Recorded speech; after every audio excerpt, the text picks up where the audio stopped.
Cerca de 400 funcionários terceirizados da refinaria de Manaus paralisaram por 2 horas atividades esta manhã em protesto ao atraso no pagamento dos salários. Segundo o Sindicato dos Petroleiros, os trabalhadores estariam sem receber há 75 dias. A Petrobras informou que não vai se pronunciar sobre o assunto.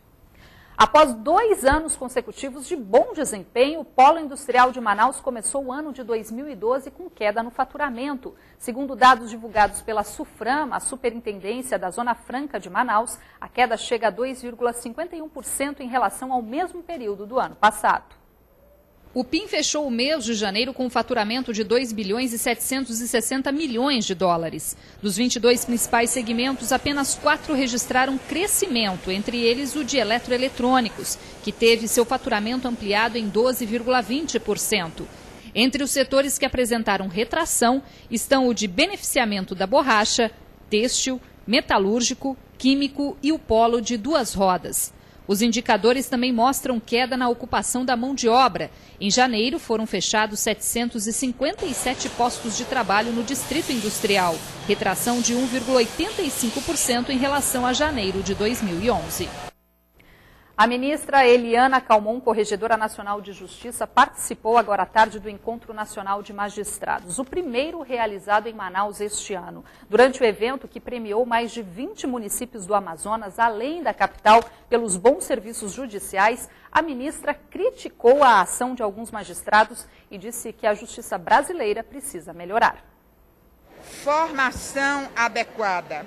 Nós precisamos formar e cobrar desses magistrados que não estão executando as suas tarefas dentro do critério que nós entendemos correto, nós precisamos cobrar.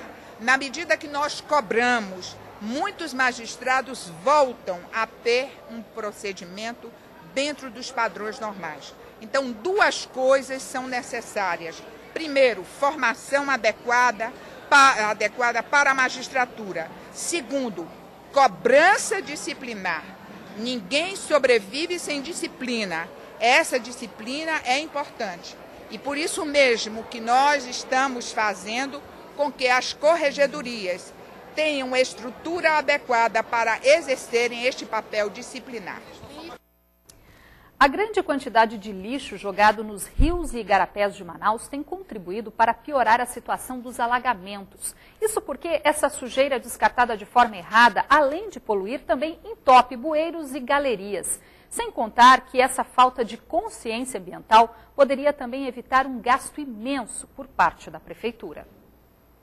Igarapés poluídos, lixo por todo lado. De quem é a culpa? Segundo a Prefeitura de Manaus, a própria população contribui para este triste cenário. Nossa equipe acompanhou a limpeza deste igarapé no centro da capital. Veja que os trabalhadores retiram todo tipo de material, até um sofá velho foi jogado aqui. Não parece, mas embaixo de todo este entulho passa um igarapé. A prefeitura chega a gastar cerca de R$500 mil todos os meses com a retirada de lixo dos igarapés de Manaus. São 15 toneladas diariamente. Quando o rio sobe, toda esta área aqui fica completamente alagada. A Secretaria de Limpeza Pública hoje disponibiliza uma média de 150 garis para fazer a limpeza na orla de Manaus, no igarapé do Educando, São Raimundo, na Panaí, né, e também nos igarapés que cortam os bairros da cidade de Manaus.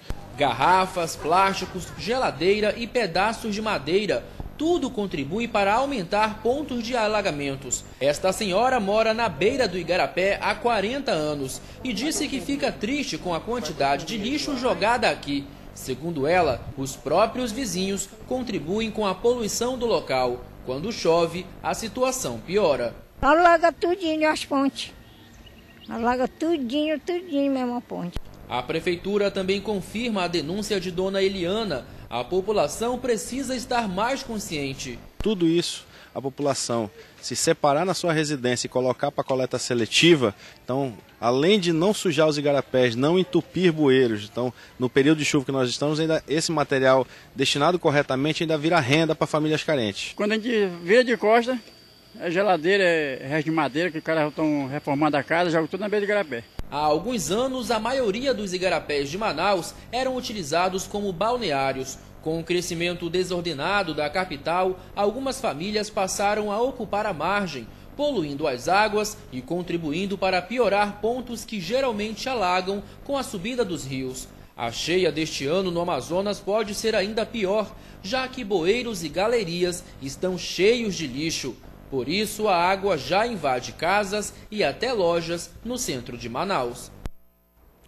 Foi encontrado agora à tarde o corpo do jovem que teria sido assassinado por um policial militar durante o fim de semana na capital. Revoltada, a família pede justiça. Segundo o pai de Bruno Menezes de Souza, de apenas 18 anos, sequestrado no último domingo, o policial militar foi o autor dos disparos. Bruno estava namorando com Josiane, ex-mulher do PM, e o crime teria acontecido por pura vingança. Ele não devia ter feito isso, não. Meu filho nunca fez mal a ele. Tá? O que o senhor espera? Eu espero justiça. Eu sei que a justiça vai ser feita. O corpo do rapaz foi encontrado agora à tarde em um terreno baldio no Distrito Industrial. Everton Felipe Marreiro Dias, também de 18 anos, estava com Bruno. Ele foi baleado e morreu no hospital. Um monstro usar uma farda e uma arma da polícia para tirar a vida de 2 jovens inocentes, se aproveitar. Quem viu, por favor, que denuncie. O crime aconteceu no último domingo no centro de Manaus. Bruno e Everton estavam saindo da quadra da escola onde estudavam quando foram surpreendidos com vários disparos. Everton ainda chegou a ser socorrido, mas não resistiu aos ferimentos e Bruno foi sequestrado. De acordo com a Delegacia Especializada de Homicídios, as investigações estão adiantadas, mas o delegado não confirmou o envolvimento do PM para não atrapalhar as investigações. Já estamos com um suspeito, estamos aguardando os resultados das perícias, dos exames laboratoriais e das oitivas das nossas testemunhas.